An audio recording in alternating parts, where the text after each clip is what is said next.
مصعم الدخي بفقري أفت مجمرة كبابي ريك زنبرة خبرن حاليوتن الناقنسو مسعودو مال اختخي تيكستخي أي ملسن ويس نعقت وسيخو بزوحات دك أنستيو ودك نعقن كلو بخين لمينن كبرك رخواي فتنا إذا كان عبي جاي ود سوا أمرو زمر حلو نايبعلو زخونا ناي سايكولوجي حق اللوي لو ما بز فيديو زي فقرن ياخن عاقي كينا أزاكي واقع خفريتو كنكت كتالخين كخبرك زقبرو عصر تزسنبدو ناي سايكولوجي حق تاتكنقرك كاباخ زصبه كسام موداتا مساي مخانيو اتناي مجمريا ነገር እንድሕር ናይቁ ኮይኑ ወይ ደማ እንድሕር በአግባቡ ትሪት ዘይገብረክ ኮይኑ ክትገብሩ ይዝግባክ ነገር ቀሲልኺ ምላሽ መሐብ እዚ ማለት እቲ ሐቃው ሳይኮሎጂ ሕጽረት ውስንነት ናይ ሓደ ነገር ዋጋ ሓፍ ይብሎ እዩ እሱ ቴክስት አብዝ ገብረልክ ጊዜ ንሱ መልእክት ሜሴጅ አብዝ ጽሕፈልክ ጊዜ እነት እንድሕር ትምልስላ ኾን ሁሉ ጊዜ ግብግብ ይልክ እንድሕር ተርእየላ ኾይንኺ እዚ ንሽተይ አብኢዱ ከምዝኣተኽን አማራጽ ከምዘይብልኽን ንዑ ከም መልአኽን ከፈጣሪ ከምዝትርዩ ዓይነት ስምዒት ክስምዖ ይኽእል እዩ ስለዚህ ናይ ባዕልኻ ስራሕን ህይወትን ይሃልኺ ቴክስቱን እቲ መልእክትታቱን ድማ ብፍጥነት ዘይኾነ ሓደ ጊዜ ኢቭን ለይትምልስሉ ጊዜ ይሃሊ እዚ ክትገብር ተለኸ ናይ ባዕላ ዓለም ናይ ባዕላ ስራሕ ናይ ባዕላ ናይ ክብሪ ደረጃ ንህዋ ማለት እዩ ኢሉነ ክሓስብን ንክሳሕረልኽን ትገብሩ ኢኺ እቲ መበል ኻላይ ድማ ኖ ናይ ሞባይል ልምዲ ይሃልኺ the power of no ይባሃል እዚ ኣብ ሳይኮሎጂ ሁሉ ነገር እሺ መባል ሁሉ ጊዜ አክቲቭ መሆን ሁሉ ጊዜ ተገዛይት መሆን እዚ ነገር እዚ ክብርኽን አጋኽን አትሕተ ቢሉ ንክግምተክን ልኺ ንክሓስብ ትገብሩ ኢኺ ስለዚህ ኣብ ሁሉ ነገር እሺ አይትበሊ ናይ ባዕልኺ ልኾነ አቋም ይሃልኺ ምቾኪ ዘይትስማዕምዕሉ ነገር አይኾኒና መባል ወይ ደማ አይተስማዕማዕኹን ናይ መባል ልምዲ ይሃልኽ ብዝተረጋጋዐ መንፈስ ሁሉ ጊዜ ምንጭናጭ ሁሉ ጊዜ መባኣስ ሁሉ ጊዜ ምግጫው ዘይኾነ just easily ቀሰብልኺ እዚ ነገር እዚ ካባየ ወፃዩ እዚ ነገር እዚ ካባየ ልምዲ ወፃዩ ስለዚህ ኣነ ናብዛ ይኸይድ እዚ እሺ ይብለካ ናይ መባል ልምዲ ይሃልኺ by the way ንሽተይ ኖ ክባሃል ተሎ ወዲ ሳይኮሎጂካሊ ናይ ምንጭርጫር ወይ ደሞ እቲ ነገር እቲ ብጣዕሚ ሞር ናይ ምድላይ ልምዲ ንህዎ እዩ ስለዚህ ሓፍተይ ክነግረኪ ኖ ናይ መዋል ልምዲ ይሃልኺ እቲ መበል ሳልሳይ ድማ ናይ ስምዒት ነፃነት ይሃልኺ ኣብቲ ሳይኮሎጂ እቲ ብጣዕሚ ዓብይ ቦታ ዘለዎ ነገር እዩ እወ ሓጎስኺ ቁጣዕኺ ሙሉእ ስምዒትኽን ኣብናቱ ባህሪ ጥራይ ጽግዕተኛ እንተደኣ ኮይኑ እሱ ብዝረሓቐ ቁፅሪ እንትበኺን እንትልምንን እንተደኣ ኮይንኺ ኣእምሮ ኣብ ትሕቲ ቁፅፅር እያ ዘላ ኢሉ ንክሓስብ ትገብሩ ኢኺ እዚ ድማ እቲ ብጣዕሚ ሕማቕ ነገር እዩ ክነግረካ ሓፍተይ ዝትሰምዐክ ነገር ሁሉ ኣብ ቅድሚ መጻምድኺ ብግልጽ ክትኾን እዩ ነይክ ማለት ኣይኾነ እወ ብፍላይ ድማ ኣብ ምንዕዓቕ ወይ ድማ ኣብ ምዝንጥጣል ደረጃ እንድሕር በፂሖም ኮይንኩም እቲ ዝስምዐክ ነገር ብሙሉ ኣብቲ ህይወትክ ዘሎ ክብሪ ብትኽክል ንከይገልጸልኺ ይኽእል እዩ ስለዚ ሓፍተይ ክነግረኪ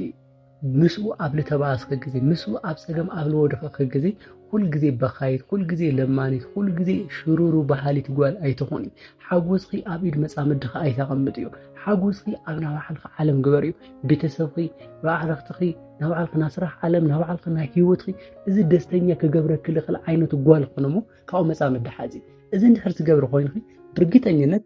هل ዝኾነ ሪሌሽንሺፕ መስሪትኺ ምስ መጻምድኺ ሰላማዊ ህይወት ትመርሕኺ እንድሕር ላይ ኮይኑ ግን እሱ ብዝኾረ ቁፅሪ ንሱ ብዘናደደ ቁፅሪ ኩል ጊዜ ላበኸ እንድሕር ትነብር ኮይንኺ ህይወትኺ ኣብ ኢድ ሓደ ሰብ ቁፅፅር ስለዝኣተውት ንሱ ክፈቅደልክ ተሎ ጥራይ ትስሕኺ ንሱ ክፈቅደልክ ተሎ ጥራይ ትሕጎሲ ካብኡ ወፃእ ዘሎ ህይወትኺ ብሓዘንን ብፀገምን ትመልእ ኢኺ ስለዚ ሓፍተይ ንዚ ነገር እዚ ሕሰብሉ ናይ ስምዒት ነፃነት ይሃልኺ እቲ መበል ራብዓይ ድማ ብስቕታ ናይ ምቕጻዕ ጥበብ እዚ እውን እቲ ብጣዕሚ ዓብይ ዝበሃል ነገር እዩ the silence effect ይበሃል እዋ ሓደ ወዲ ክጋገተሎ ወይ ድማ ክቃለለክ ተሎ ክንዕቐክ ተሎ ልዕሊ ዓቐን ዝኾነ ዓው ምባል ድማ ምክርኻር ምልምማት እዚኦም ብሙሉኦም ደካማነት እዮም ዘርእዩ ስለዚ ሓፍተይ ሓደ ቁም ነገር ክነግረኪ ንሕና ወዳት ካብ ዓው ትብል ጓል ቁም ነገር ሓዘል ስቕታ ኢና ንፈርሕ ቁም ነገር ዘለዎ ስቕታ ሪዝናብል ዝኾነ ስቕታ እዚታት ብጣዕሚ ዘሰንብደና ስለዚ ብርኺ ዝትንክፍ ነገር ክገብር ተሎ ዶብኺ ወይ ድማ ቀይሕ መስመር ብንጹር ብሓደ መስመር ንገርዮሞ ዕላልኻ ቋርፂ ርእስኺ ኣርሕኺ እዚ ስቕታ እዚ ኣብ ውሽጡ እትፍለየኒ ዶ ትኸውን ዝብል ናይ ሳይኮሎጂ ጭንቀት ይፈጥረሉ እዩ እዚ እንድሕር ትገብሪ ኮይንኺ ኢፌክቲቭ ዝኾነ ሪሌሽንሺፕ ትመርሕ ኢኺ እቲ መበል ሓምሻይ ድማ ናይ ርእስኺ ዋጋ ናይ ምልላይ ሕጊ the mirror effect ይበሃል እዚ ድማ እወ ሰባት ንስኺ ንርእስኺ እትህብዮ ክብሪ ርዮም እዮም ዘኽብሩኺ ብዛዕባ ናይ በዓልኺ ጽባቐ ፍልጠትን ሓይልን ርግጸኛ እንተዘይኮይንኺ ናይ ተሓታትነት ስምዒት እንተሃልዩክን ንሱ እውን ብተመሳሳሊ መንገዲ ይነዕቓኪ ርኺ ኣብ ቅድሚ ሰባት እውን ይኹን ኣብ ቅድሚ ብዛዕባ ርእስኺ ጽቡቕ ነገር ጥራይ ተዛረቢ እስኺ ኣብ ቅድሚ ሰባት ኣሕሲርኺ ኣይተቐርብዩ በቃ መስታወት በልዩ ማንም ሰብ ንባዕልኺ ብትህብዮ ግምት ይልቀርበኪ ማንም ሰብ ከዛ ሓደ ሰባት ሪኽ ትፈልጥሩ እዚያስ ሓያል እኮ እያ ኢሎምሲ ግን ይቐርብዋ ወይ ድማ እዚያ እኮ ኣግሬሲቭ እያ ወይ ድማ እዚኣ ኮራይት እያ ይብሉሞ ግን ይቐርብዋ እዮም ሓመገይሮም ይቐርብዋ ተልኽኒ እዚ ነገር እዚኦም ኽኢሎም እዮም ብልነብሩ ስለዚ ሓፍተይ ኣመና ለፍቕሪ ብጣዕሚ ትሕት ምባልኺ ልገደደን ትርፊ ክብርኺ ትሕት ካብ ምባል ምንም ክፍይደል ክልኽእል ነገር የለይ ስለዚ ሓፍተይ ዓርሰኺ ለይኽበርኺያ ማንነትኺ ዓርሰኺ ለይኽበርኺያ ፐርሶናሊቲኺ ማንም ከኽብረልኺ ኣይትጸበይ እቲ መበል ሻድሻይ ድማ ናይ ተግባር ሰብ ምዃን ድማ ሁል ጊዜ ብቃል ዘይምፉካር ዘይምፍረራሕ እዚ ድማ ክገድፈካ እየ ገዲፈካ ክኸድየ እናበልኽና ፈራራሕኸዮ ግን ድማ ዘይምኻድ እዚ ክትገብር ተለኺ እዚኣ ባዶ ጥራዕ እንዳኾነ ስቑኢላ ዓውዓው ትብል እምበር ምንም ትፈጥሮ ነገር የለን ኢሉ ንክንዓቐ ክትገብሩ ኢኺ ስለዚ ሓፍተይ ክነግረክ ኣይተፈራርሒ ኣይትፎክሪ ምንም ነገር ኣይትግበሪ ጸገም ክፍጠር ተሎ ግን ችግር ክፍጠር ተሎ ግን አክሽን ውሰድ በቃ ዝኾነ ትገብርዮ ነገር ይሃሊ خذ ለአብነት ምስተባአስኹም ኩል ጊዜ ናፊቀካ ኢልክ እንድሕር ትድውሉ ኮይንኺ ምስተባአስኹም ይቅርታን ከሓተክ እንድሕር ዘይትገብርዮ ኮይንኺ ምስተባአስኹም ዝኾነ ችግር ከም ዝተፈጠረ ኖትስ እንድሕር ክገብሮ ዘይትገብርዮ ኮይንኺ ሓፍተይ ክነግረኪ ንዕቑ ክንክነብር ትገብርዮ ኢኺ ሳይኮሎጂካሊ ግን እንድሕር ናይ ተግባር ሰብ ኮይንኺ ናጋ እዚ ተገይረያ እዚ ትገብርያ ኢሉ ልፈርሖ ነገር እንድሕር ሃልዩ ግን ከይፎተየ ተገዚኡልክ ክነብር ይኽእል እዚ ድማ እቲ ወርቃማ ዝበሃል ናይ ሳይኮሎጂ ጥበብ እዩ እቲ መበል ሻውዓይ ድማ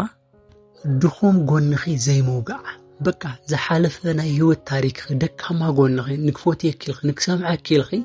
ገና ግንኙነትኩም ከይጠንከረና ሃለዎ ናይ ቀደም ሕማምኺ ናይ ቀደም ጸገምኺ ናይ ቤተሰብኺ ጸገም ወይ ድማ ናይ ውሽጢ ፍርሓትኺ ብሙሉኡ ዝርግፍ ኣቢልኺ ምዝራብ ሓፍተይ ክነግረኪ ደሓረ ንክተናዓቕን እትሕት ተቢሉ ንክርአክ እንትገብሩ ኢኺ ሓፍተይ ክነግረኪ እቲ ሕማቕ ሓለፈ ህይወትኺ ልመጻምድኽ ኣይንገሪ ምክንያቱም ንሕና ወዳት ክንቀራረብ ተለና ሪሌሽንሺፕ ንምስርት ከለና ፒክቸር ንፈጠር ኢና መን እያ ልበሃል ነገር ልመጻኽዮ ንሕና ኣብ ለየለናሉ ጊዜ ኢቭን ልመጻኽዮ ናይ ህይወት ታሪክ ሓሲብና ንግምተክ ኢና ስለዚ ልመጻኽዮ ታሪክ ኣይትናገሪ ኢቭን ክነግረክ ሓፍተይ ኣይኾነይ ናይ በዓል ኸዋይ ናይ ኤክስ ደካማ ጎን ኣይትናገሪ ሓፍተይ እዚ ሚስጥር እዩ በቃ ለሓለፈ ታሪክ እዩ ደካማ ጎኑ ክትናገር ተለኺ ምንም ኮ ኢለ ይሰርሕ ዕዋላ እዩ ነይሩ ምናምን እንድሕር ትብል ኮይንኺ ምስ ዕዋላ ልነበረት ቆልዓ ድርኡ ሃምዚ ኢሉ ዝኾነ ሰዓት ክዝንጥለክ ትገብሩ ኢኺ ስለዚ ናማንም ችግርኺ ናይ ምንጋር ግዴታ እዩ እዚ ስለል ነገር ኽዮ ድማ ዝረሕረሐልከ ነገር ይውሉን ወይ ድማ ንኣኽ ሪስፔክት ኢሉ ዝገብሮ ምንም ነገር ይውሉን ስለዚ ሓፍተይ ምንም ዓይነት ደካማ ጎንኺ ኣይትናገሪ እቲ መበል ሻሙናይ ድማ ሚስጥራዊት ጓል ኾኒ the mystery effect ይበሃል እዚ ድማ እዋ ወዲ ሰብ ሙሉእ ብሙሉእ በአእምሩ ንዝፈለጦ ነገር ናይ ምህንጣይ ወይ ድማ ናይ ምጉጓይ ምዒቱ ይቐንስ እዩ ከም ዝተነበበ መጽሓፍ ኩሉ ነገር ክውዕለውኺ ሓሳብኺ ድርጊትኺ በየደቂቃው እንድሕር ትናገር ኮይንኺ ብቐሊሉ ክስልችዎ ትገብሩ ኢኺ እንደውም ኣነ ሓደ ጓላት ብጣዕሚ ልገርመኒ መጻምደን ብዚ ሰዓት ኣብዚ እያ ኢሉ ክሳብ ዝሽምድድን ከዛ ሃምዚያ ትገብር ላውዚ እያ ትኸድ ኢሉ ክሳብ ዝሽምድድን ሁሉ ነገርን ግልጽ እየን በቃ እዚ ነገር እዚ ሕማቕ ኮይኑ ለይኾነ ሳይኮሎጂካሊ ግን unconsciously ለኾነ ነገር ልክለማመድ ልክናዓቂ መን ያዝያ ታያዝያ ወይ ድማ ካብዚ ዝሐሸ ህይወት ይብላን ኢሉ ንህይወት ክእሕስር ንከብላ ትገብሩ ኢኺ በአንጻሩ ግን ሓደ ነገራት ሚስጥራዊ ክትገብሩዮም ተለኺ ኣበይ ውዒልኺ ኣታይላ ገበርኺ ነርኺ ላምንታይ ኸይድኺ ኢሉ በዓሉ ክሳብ ዝጥይቓ ክሱቕ ክትብል ተለኺ እቲ ነገር እቲ በዓሉ ፋይንድ ኣውት ንክገብር በዓሉ ንክእልሽ በዓሉ ንክጉርጉር ትገብሩ ኢኺ እዚ ድማ ስምዒት ንከህቦ ትገብሩ ኢኺ አለበለዛ ግን ሁሉ ነገር ግልጽ ብዝገበርኽዮ መጠን ግን እቲ መጻመድኺ ንክናዓቐኪ ትገብሩ ኢኺ እቲ መበል ታሽዓይ ድማ ናይ በዓልኺ ማሕበራዊ ህይወት ይሃልኽ ሙሉእ ግዜኺ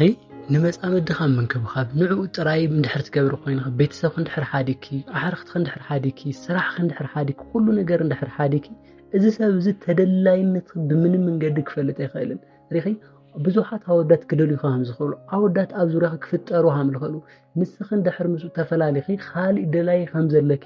ንኽስምዖ ግበሪ ህይወትክ ብምሉእ ሶሻል ላይፍ ኩሉ ዝርግፍግፍ ኣቢልካ ሓዲኪ ናቱ ህይወት ጥራይ እንድሕር ትጽበይ ኮይንኺ ኩሉ ግዜ ቢጃማ ጌርክን ምግቢ እንድሕር ተብስሪ ምንም ላምንም እንድሕር ለይትኸዲ ናባዕልክ ህይወት ኦውን እንድሕር ለይትገብሪ ኮይንኺ እዚ ሰብ እዚ ውዒሉ ሓዲሩ ከም ልንዕቐኪ ኣነ ብደንብ ከረጋግፀልክ ይደለየ أريخي جن سوق نعقا كتلو كنعقا كدلو يخوانن ويدما استكنعقا يلو يخواني جن بقى day to day عبللو نلايف ستايل لخونا نجر لا تفتر يخدمو at the end of the day لخونا تشجر يفتر you see سلز إذا كيف فتر social life strong كباري محبراو هيوت خط أنكار كباري عرختخي تزناني خناي ممسا لمدي هال ቆንጆ ፎቶ ናይ መስአል ልምድ ያህል ኣብዚ ግዜ ሱ ሓሎት ላይክ ልገብሩ ሓሎት ለድንቆ ሓሎት ንፎት ይሁሰባት hamlelo ክሓስብተሉ በቃ ተፈቃሪ ትጓል ለልቡ ትምጥን ጓል hamለ ሓዘ ልክስምዖት ገብሩ ይኺ እትበበል 10 ድማ ሓዲካ ንመኻድ ድልው ትኹኒ እዚ እትብጣዕሚ ዓዊ ካብ ሁሉም ለነገርኹ እትብጣዕሚ ልሰርሕ ነገር እዩ ሓደ ጓላት ብዘይ ባኣኻ ክነብር ይኽእልን ብህይወተይ እስኻ እንድሕር ዘይለኻ በቃ ምንም ወድ ክሕዘ ይኽእልን ልብል መረጋገጽ ለሓዘ ወዲ ብምንም ተኣምር ከኽብረከ ይኽእልን ክብርኽን ሰላምኽን ዝትንክፍ ነገር እንተመጽዩ ነትርክብ ሙሉእ ብሙሉእ ኣቋሪጽኺ ናይ ምኻድ ናይ ውሽጢ ሓይሊ ክህልወክ ይግባእ ነዚ ሓይሊ ብተግባር ክርዮ ከሎ ንዓኽን ከይስእነኪሉ ርእሱ የስተኻኸል ፍተይ ክነግረኪ ዓርስኽ ለይኽበርኽዮ ፐርሶናሊቲ ማንም ከኽብረልካ ይኽእልን ريخ اندحر تخبري اندحر كل جزء مبيتي لا تبهال كتنبر تدلي خوين خي اوشتخي بزح نجار سرحي سايلنتلي منم نجار كيفلته بعلق ديفلوب كبري ازا تايم تدلاي نتخيو سخيو منم نجار يفتر تنبرك كل خي نبريو